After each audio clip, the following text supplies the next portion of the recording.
আসসালামু আলাইকুম রহমতুল্লাহ। কোরআন শিক্ষার কায়দা পর্বের আজকে হচ্ছে 4 নম্বর ক্লাস। এর আগে আমরা 3টি ক্লাস শেষ করেছি। আগের ক্লাসগুলো না দেখে থাকলে অবশ্যই আমাদের চ্যানেল থেকে আগের ক্লাসগুলো করে আসবেন, অথবা এই ভিডিওর ডেসক্রিপশন বক্সে এই কায়দা পর্বের অর্থাৎ কোরআন শিক্ষার মোট 10টি ক্লাস হবে, সেই 10টি ক্লাসের লিঙ্ক আমি দিয়ে রাখবো, সেখান থেকেও আপনারা দেখে নেবেন। তো আজকে আমরা শিখব হচ্ছে মদের হরকতের পরিচয়। তো আজকের ক্লাসটি শুরু করার আগে বলতে চাই, যারা আমাদের চ্যানেলটি এখনও সাবস্ক্রাইব করেননি, কোরআন মাজিদ শেখার আগ্রহ থাকলে অবশ্যই আমাদের চ্যানেলটি সাবস্ক্রাইব করে রাখবেন এবং ভিডিওটিতে সবাই এক্ষুনি একটি লাইক করবেন। আর এই ক্লাসগুলো বুঝতে যদি কোনো আপনাদের অসুবিধা হয়ে থাকে তাহলে অবশ্যই কমেন্ট বক্সে কমেন্ট করবেন, আমি আপনাদেরকে রিপ্লাই দেওয়ার চেষ্টা করব। তো চলুন আমাদের আজকের ক্লাসটি শুরু করা যাক। তো দেখুন, এখানে 3টি চিহ্ন রয়েছে। একটা হচ্ছে খাড়া জবর, খারাজের এবং উল্টা পেশ। এটা হচ্ছে খাড়া জবর, এটা হচ্ছে খারাজের, এটা হচ্ছে উল্টা পেশ। তো খাড়া জবর, খারাজের এবং উল্টা পেশকে মদের হরকত বলে। যে অক্ষরের উপরে বা নিচে মদের হরকত থাকে সেই অক্ষর এক আলিফ টেনে পড়তে হয়। এর আগে আমি যে ক্লাসগুলো করিয়েছি সেইখানে কোথায় টেনে পড়তে হবে বা কোথায় গুণনা করতে হবে সেগুলো কিন্তু আমি শেখাইনি, তবে গুণনাটা আমি শিখিয়েছিলাম, ওয়াজিব গুণনা। কিন্তু কোথায় এক আলিফ টেনে পড়তে হবে বা 3 আলিফ টেনে পড়তে হবে এগুলো কিন্তু আমি আগের ক্লাসগুলোতে শেখাই নাই। আজকে এক আলিফ কোথায় টেনে পড়তে হবে সেটি আপনাদেরকে শেখাবো।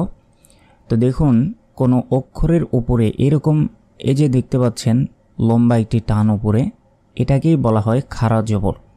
এর আগে আমরা কিন্তু জবর শিখেছিলাম একটু অন্যরকম। ধরুন এইটা একটা অক্ষর, এটা হচ্ছে আইন অক্ষর। তো আইন অক্ষরের ওপর আমরা এর আগে শিখেছিলাম এরকম জবর, আইন জবর আ। তো জবর জের পেশ বা দুই জবর দুই জের দুই পেশ থাকলে কিন্তু কোনো টেনে পড়া যায় না। কিন্তু এইখানে যেগুলো দেখতে পাচ্ছেন এগুলো দেখুন খাড়াভাবে দেয়া রয়েছে। এরকম খাড়া জবর, আবার নিচে যদি এরকম খাড়া জের থাকে অথবা উল্টা পেশ থাকে তখন আমাদেরকে এক আলিফ করে টেনে পড়তে হবে। এক আলিফ মানে হচ্ছে 1 সেকেন্ড করে টেনে পড়তে হবে। তো এখানে আইন জবর আ, এখানে কোনো টান হবে না।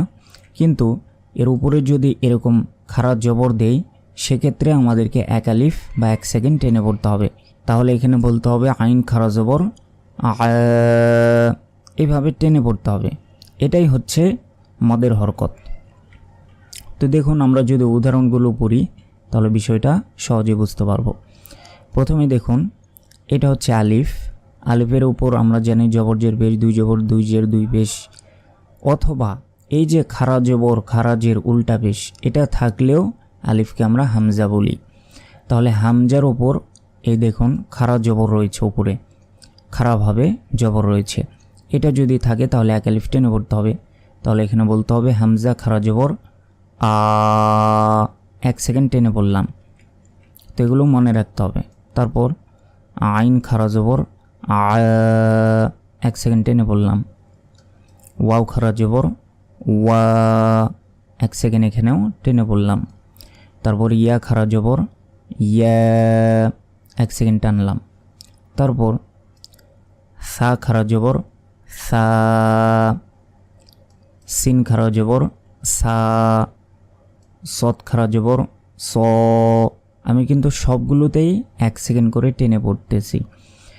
তো আর আরেকটি বিষয় সেটা হচ্ছে দেখুন, এখানে কিছু অক্ষর ভাগ ভাগ করে দেয়া রয়েছে। এখানে দেখুন 4টি অক্ষর, এখানে 3টি অক্ষর। তো এগুলো ভাগ ভাগ করে আপনাদেরকে শেখানোর কারণটি হচ্ছে আমরা অনেকেই যখন কোরআন মাজিদ পড়তে যাই তখন অনেকেই এই অক্ষরগুলো প্রায় একই রকম উচ্চারণ করে থাকি। একই রকম যদি উচ্চারণ করে থাকি তাহলে কিন্তু আমাদের কোরআন মাজিদ পড়া সহি শুদ্ধভাবে হবে না। তাই আমি যেভাবে আপনাদেরকে শেখাচ্ছি এভাবে আপনারা পড়ার চেষ্টা করবেন। তো দেখুন, এখানে ধরুন রয়েছে সা খাড়া জবর সা। সা অক্ষরটি অবশ্যই কিন্তু জিহ্বা বের করে উচ্চারণ করতে হবে, এটি আমি এর আগেও শিখেছি। তাহলে সা খাড়া জবর সা, সিন খাড়া জবর সা, সৎ খাড়া জবর স। কিন্তু আমরা অনেকে বলি সা খাড়া জবর সা, সিন খারাজ অবস্থা, সৎ খারাজ অবস্থা, মানে সবগুলো একই রকম উচ্চারণ করি, তখন কিন্তু আমাদের ভুল হয়। অনেকে বলি হামজা খারা জবর আ, আইন খারা জবর আ, ওয়াও খারা জবর ওয়া, ইয়া খারা জবর আ, সবগুলো আ আ এরকমভাবে উচ্চারণ করি অনেকে, এগুলো ভুল। তাই আপনাদেরকে এই সঠিক উচ্চারণগুলো জানতে হবে।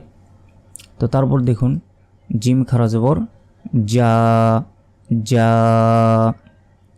যা খারা জবর যা, এখানে আমরা অনেকে ভুল করি, দুটাতেই আমরা হয় যা বলি দুটাকেই, অথবা বলি যা, দুটাই, এটা ভুল।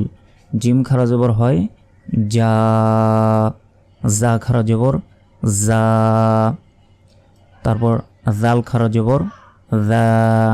জাল অক্ষরটি উচ্চারণ করার সময় অবশ্যই জিহ্বা বের করে উচ্চারণ করতে হবে। জাল খারা জবর যা, জ খারা জবর জ, এই দুই অক্ষরেই জিহ্বা বের করে উচ্চারণ করতে হবে, এবং সেই সাথে এই সা অক্ষর, এই তিনটি অক্ষর অবশ্যই জিহ্বা বের করে উচ্চারণ করতে হয়।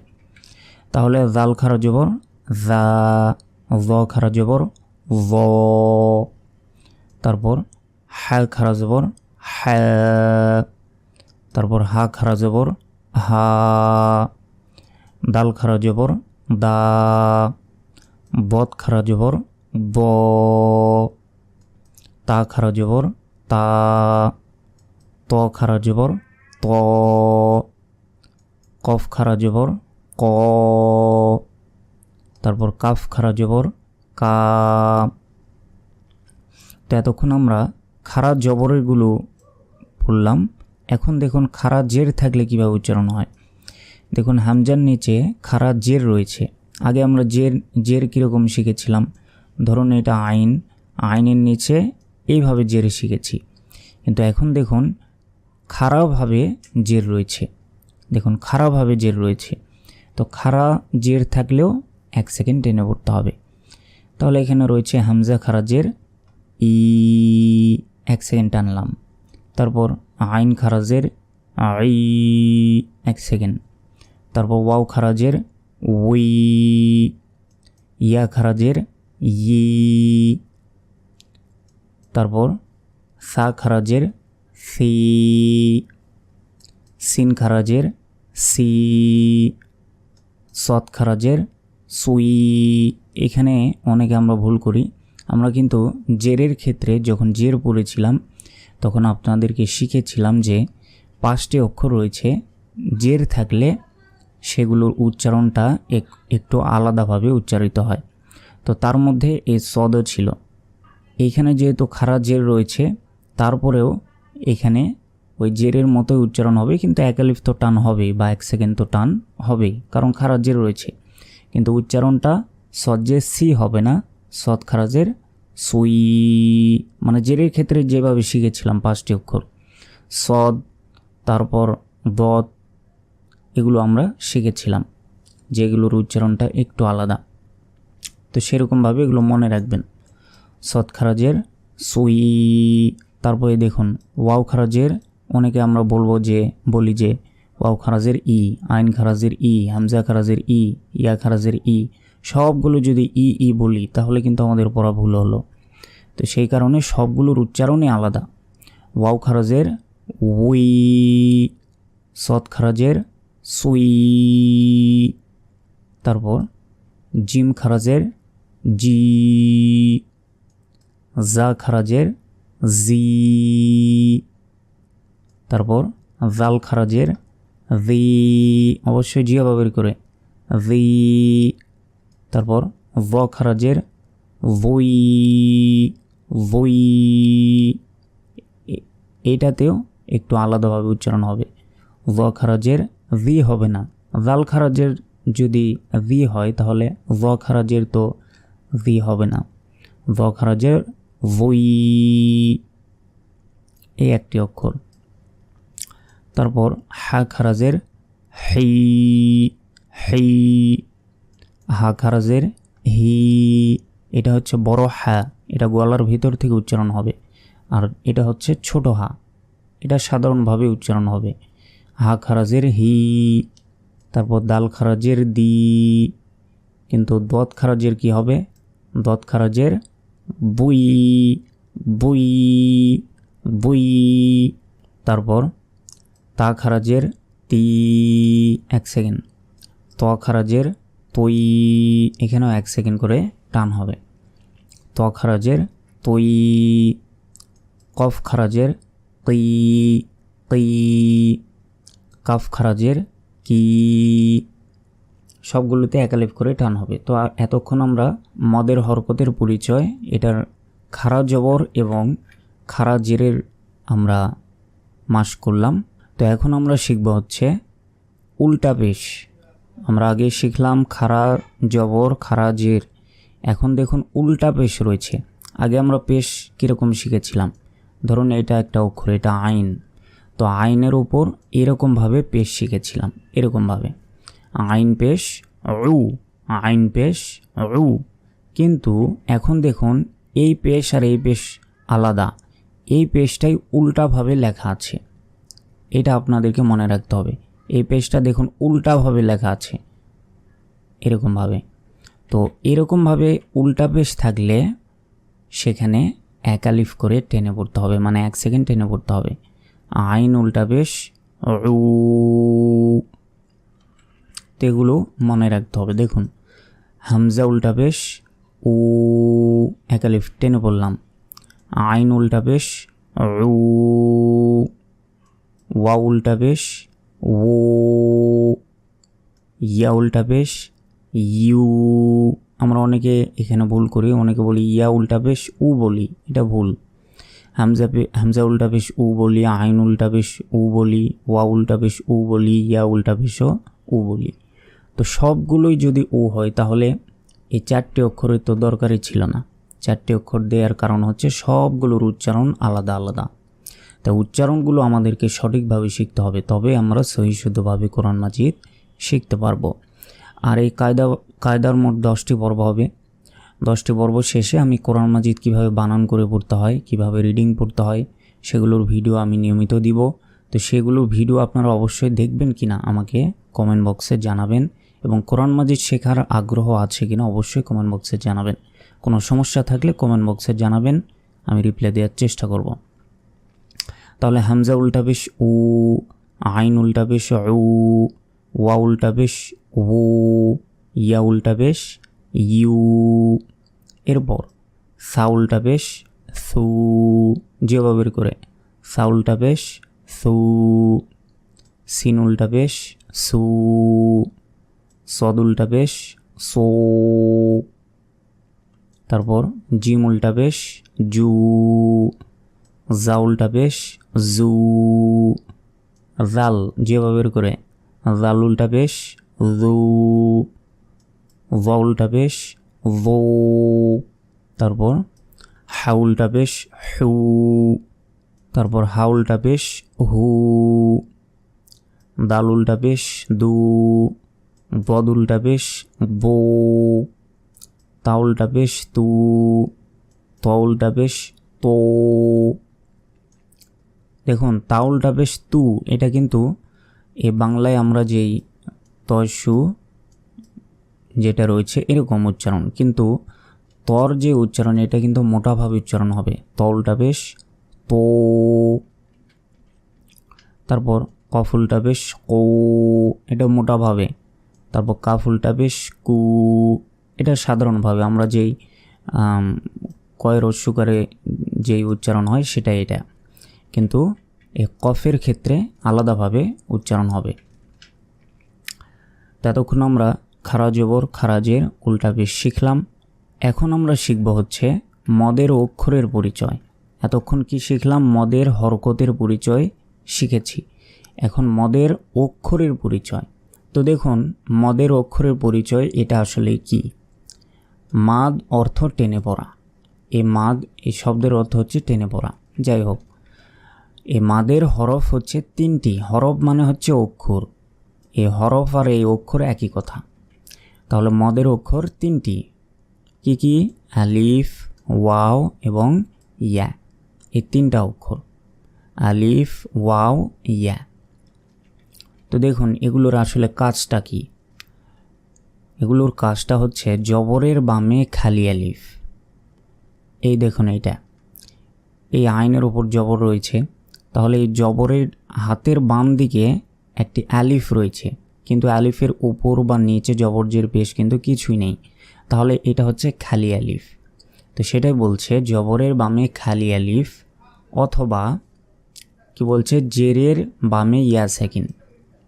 মানে হচ্ছে দেখুন এইটা, এই যে জের রয়েছে, জেরের ঠিক বাম দিকে, হাতের বাম দিকে ইয়া সাকিন, মানে কি ইয়া অক্ষর উপর সাকিন থাকলে সেটাকে ইয়া সাকিন বলে।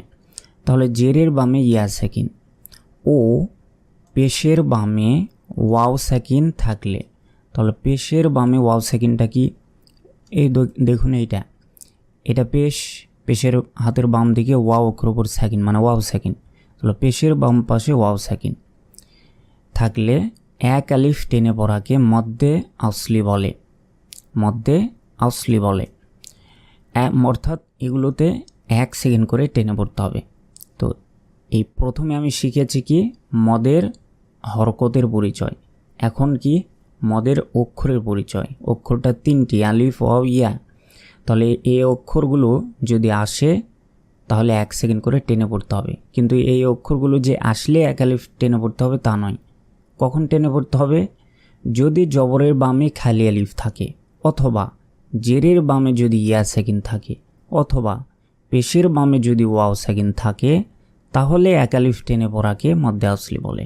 মানে জবরের বামে খালি আলিফ আছে কিনা আমাদেরকে দেখতে হবে। দেখুন জবরের বামে এখানে খালি আলিফ রয়েছে, তাহলে এখানে 1 সেকেন্ড টান হবে। আইন আলিফ জবর 1 সেকেন্ড টান হবে। তারপর জেরের বামে ইয়া সাকিন আছে কিনা দেখতে হবে। দেখুন এখানে জেরের বামে ইয়া সাকিন আছে, তাহলে এখানে 1 সেকেন্ড টেনে পড়তে হবে। আইন ইয়া জের আই। আবার পেশের বামে ওয়াও সাকিন, দেখুন এখানে পেশের বামে ওয়াও সাকিন রয়েছে, তাহলে এখানে 1 সেকেন্ড টেনে পড়তে হবে। আইন ওয়াও পেশ উ। তো এটাই হচ্ছে মদের অক্ষর, এটাকে বলা হয় মদ্দে আসলি। তো দেখুন আমরা উদাহরণগুলো এখন পড়লে বিষয়টা আরও ভালোভাবে বুঝতে পারবো। এখানে দেখুন হামজার ওপর খাড়া জবর রয়েছে, তো হামজার ওপর খাড়া জবর থাকলে সেখানে 1 আলিফ টেনে পড়তেই হয়, সেটা আমরা কিন্তু শিখেছি। কিছুক্ষণ আগে আমরা শিখলাম হামজার উপর যদি খাড়া জবর থাকে তাহলে 1 সেকেন্ড টেনে পড়তে হয়। হামজা খাড়া জবর আ, এটা আমরা শিখেছি। তো এখন দেখুন এই হামজার উপর পেশ রয়েছে, পরের অক্ষরের উপর সাকিন, তাহলে এই আগের অক্ষর গিয়ে পরের অক্ষরকে ধরবে, কারণ পরের অক্ষরের উপর কি রয়েছে সাকিন। তো কোনো অক্ষরের উপর সাকিন অথবা তাজদিদ থাকলে সে অক্ষরকে আগের অক্ষর গিয়ে সেই অক্ষরকে ধরে পড়তে হয়। তাহলে এখানে বলতে হবে হামজা ওয়াও পেশ উ, এবং 1 সেকেন্ড টান হবে। কেন? কারণ দেখুন এখানে কি রয়েছে পেশের বামে ওয়াও সাকিন রয়েছে। এই দেখুন পেশের বামে ওয়াও সাকিন থাকলে 1 আলিফ টেনে পড়তে হয়, তাহলে পেশের বামে ওয়াও সাকিন হামজা ওয়াও পেশ উ 1 সেকেন্ড টানলাম। এরকমভাবে হামজা ইয়াজের ই, হামজা গিয়ে ইয়াকে ধরবে, কেন? ইয়া অক্ষর ওপর সাকিন রয়েছে। তো তাহলে এখানে দেখতে হবে যে জেরের বামে ইয়া সাকিন আছে কিনা। হ্যাঁ এখানে আছে, জেরের বামে ইয়া সাকিন রয়েছে। দেখুন জেরের বামে ইয়া সাকিন, তাহলে এখানে 1 সেকেন্ড করে টেনে পড়তে হবে। এরকমভাবে সবগুলোই হামজা ইয়াজের ই, তাহলে কি হলো আ উ ই। তারপর দেখুন আইন আলিফ জবর আ, 1 সেকেন্ড টানলাম। আইন ওয়াও পেশ উ 1 সেকেন্ড। আইন ইয়াজের আই, তাহলে আ উ আই।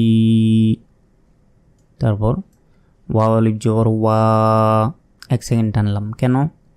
জবরের বামে খালি আলিফ রয়েছে। দেখুন জবরের বামে খালি আলিফ, তাহলে এখানে 1 সেকেন্ড টান হবে। ওয়াও আলিফ জবর ওয়া, ওয়াও ওয়াও পেশ ও। দেখুন পেশের বামে ওয়াও সেকেন্ড রয়েছে, পেশের বামে ওয়াও সেকেন্ড থাকলে 1 আলিফ টানতে হয়। তারপর ওয়াও ইয়াজের ওই, ওই 1 সেকেন্ড টানলাম। জেরের বামে ইয়া সেকেন্ড এসছে তাই, তাহলে ওয়া ওই। তারপর ইয়া আলিফ জবর ইয়া, ইয়া ওয়াও পেশ ইউ, ইয়া ইয়াজের ই, ইয়া ইউ ই। তারপর তা আলিফ জবর তা, তাওয়া পেশ তু, তাইয়াজে তি, তা তু তি। তারপর ত আলিফ জবর ত, তওয়া পেশ তো, তয়াজে তুই, ত তো তুই। সবগুলোতেই কিন্তু আমি 1 সেকেন্ড করে টেনে পড়ছি বা 1 আলিফ করে টেনে পড়ছি। তো তারপর দেখুন সা আলিফ জবর সা, সাওয়া পেশ সু, সাইয়াজে সি, সা সু সি। তারপর সিন আলিফ জবর সা, সিনওয়া পেশ সু, সিনিয়াজের সি, সা সু সি। তারপর সদ আলিফ জবর স, সদওয়া পেশ সো, সদিয়াজের সুই, স সো সুই। এখানে আমরা অনেকে ভুল করি, সদিয়াজের সি বলে, এটা ভুল। দেখুন সিনিয়াজের সি হয়, সদিয়াজের সুই। 1 সেকেন্ড। তারপর জিম আলিফ জবর যা, জিম পেশ জু, জিমিয়াজের জি, যা জু জি। তারপর জাল আলিফ, জা আলিফ জবর জা, জাওয়া পেশ জু, জায়াজের জি, যা জু জি। তারপর জাল আলিফ জবর জা, জালওয়া পেশ জু, জালিয়াজের জি, যা জু জি। জ আলিফ জবর জ, জওয়া পেশ জো, জয়াজের জুই, জ জু জুই। হা আলিফ জবর হা, হাওয়া পেশ হু, হাইয়াজের হি, হা হু হি। একইভাবে হা আলিফ জবর হা, হাওয়া পেশ হু, হাইয়াজের হি। এই অক্ষরকে কেন ধরছি? কারণ এগুলোর উপর সাকিন রয়েছে, তাই আমি আগের অক্ষরকে এই অক্ষরকে ধরছি। তাহলে হা হু হি সবগুলোতে 1 আলিফ টান হবে। তারপর দেখুন দাল আলিফ জবর দা, দালওয়া পেশ দু, দালিয়াজের দি, দা দু দি। তারপর দদ আলিফ জবর দ, দদওয়া পেশ দো, দদিয়াজের দুই, দ দু দুই। তারপর কফ আলিফ জবর ক, কফওয়া পেশ কু, কফিয়াজের কি, ক কু কি। তারপর কাফ আলিফ জবর কা, কাফওয়া পেশ কু, কাফিয়াজের কি, কা কু কি। সুপ্রিয় দর্শক শ্রোতা, এতক্ষণ আমরা মদের হরকত এবং মদের হরফ সম্পর্কে আজকের ক্লাসে জেনেছি। তো আজকের ক্লাসটি এ পর্যন্তই। কোরআন শিক্ষার বাকি ক্লাসগুলো অবশ্যই দেখবেন এবং কে কে শেষ পর্যন্ত দেখেছেন অবশ্যই আমাকে কমেন্ট বক্সে জানাবেন। এবং পরে সবগুলোর ক্লাস এই ভিডিও ডেসক্রিপশন বক্সে লিঙ্ক দেওয়া থাকবে, সেখানে ক্লিক করলেই সেই ভিডিওগুলো দেখতে পারবেন, অথবা আমাদের চ্যানেলে একটি প্লেলিস্ট থাকবে, অর্থাৎ চ্যানেলের ভেতর প্রবেশ করলে আপনারা এই কায়দা পর্বর সবগুলো ভিডিও পেয়ে যাবেন। তাই অবশ্যই সব ভিডিওগুলো দেখবেন, তাহলে ইনশাআল্লাহ কোরআন মাজিদ সহি শুদ্ধভাবে শিখতে পারবেন। তো আমাদের আজকের ক্লাসটি এ পর্যন্তই। কোরআন মাজিদ শিক্ষার বাকি ক্লাসগুলো দেখার আমন্ত্রণ জানিয়ে আজকের মতো এখানেই শেষ করছি। আসসালামু আলাইকুম ওয়া রাহমাতুল্লাহি ওয়া বারাকাতুহু।